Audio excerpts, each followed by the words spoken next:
ஒரு பாலிடிக்ஸை வந்து முன்வைக்கிறோம், ஒரு கருத்தை வந்து முன்வைக்கிறோம். இப்போ கருத்து முன்வைக்கிற படங்கள் வந்து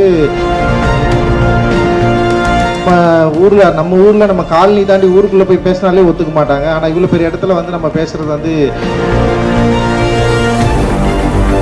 ஆனா நான் ஒரு 3 வருஷம் இண்டஸ்ட்ரியில இருப்பேன் தான் நான் நம்பினேன். அதுக்கு மேல நான் இருக்க மாட்டேன்னு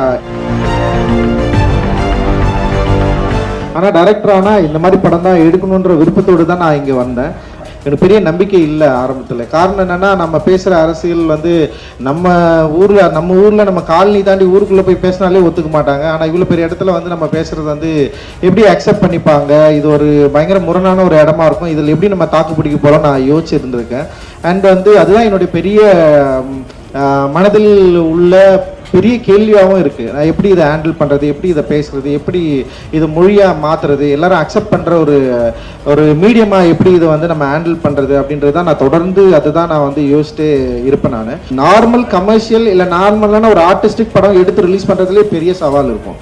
ஆனால் நம்ம வந்து இந்த நார்மல் கமர்ஷியல் அண்ட் ஆர்டிஸ்டிக் படங்களில் மீறி ஒரு பாலிடிக்ஸை வந்து முன்வைக்கிறோம், ஒரு கருத்தை வந்து முன்வைக்கிறோம். இப்போ கருத்து முன்வைக்கிற படங்கள் வந்து பெரிய வெற்றி அடையுமா, இல்லை மக்கள்கிட்ட கொண்டு போய் சேர்க்க முடியுமா அப்படின்ற ஒரு பெரிய கேள்வி வந்து இருக்கும். ஒரு டெமோக்ராட்டிக்கான ஒரு சிஸ்டத்தை உருவாக்க தான் நான் வந்து ட்ரை பண்ணுறேன். மக்களை வந்து இந்த கலை அம்சத்தோடு, இந்த கலை கொண்டாட்டத்தோடு நம்ம நினைக்கிற இந்த அரசியலை எப்படியாவது வந்து அவங்கக்கிட்ட வந்து கொண்டு போய் சேர்க்கணும், விழிப்புணர்வு உண்டாக்கணும். அதுதான் எங்களுடைய மிகப்பெரிய நோக்கமாக இருக்குது.